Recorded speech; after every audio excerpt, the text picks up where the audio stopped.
As an American, I am quite concerned about everything that's going on. This whistleblower complaint. The first thing I thought about was, okay, here's a whistleblower complaint about Tulsi Gabbard, and we can make all of our jokes about it, but it's quite serious, right? The level of intelligence that's involved in this is so secretive that they don't even know what the fuck to do. That tells me one thing: that the whistleblower who filed the complaint, probably somebody in the intelligence department about Tulsi Gabbard, has a very high level of clearance. That's what that tells me.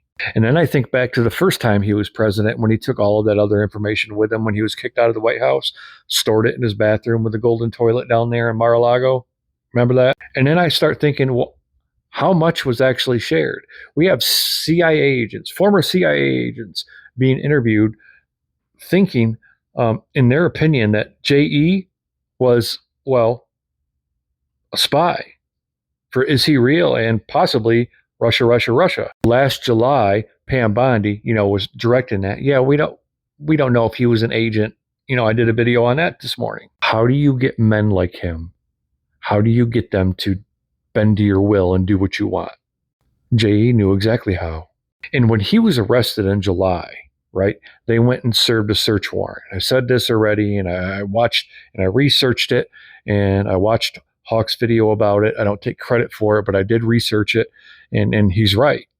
After they served a search warrant, they went in there, and from the information I could find, they lack shit that they found, like hard drives and computers, because Ghislaine Maxwell, she knew they were coming, and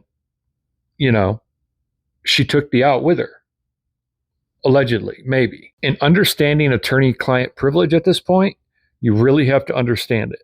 See, I think these slow releases to the press are more of messages to Donnie Boy there. Don't get me wrong. Okay, I think she should serve her sentence for what the fuck she was involved with. It was disgusting. However, how would you feel if, hypothetically speaking, she had that material and she says, yeah, I have it. I have everything you want. It proves everything that we've all been saying. Pictures, videos, everything. But the only way I'll give it to you is if I get out of here. What are your thoughts about that? Let me know in the comments. Seriously. I mean, you have to think about when they raided that place, right? When they raided it, the amount of stuff that they found. Just imagine the stuff that they didn't find. Just imagine what is on those hard drives. Possibly, who knows, boxes full of Polaroids. Because they discuss Polaroids a lot. But then the question begs, with the current administration right now and the current Department of Justice and who's in charge of it, come on, right? What do we do? And lastly, I did a poll. Do you think he did it to himself? Now, I could only hope that if something were to happen, that she has given instructions, if you know what I mean. I mean, this shit all sounds like, some fucking conspiracy theory plot twist Sunday night movie, right? But it's not. It's real life.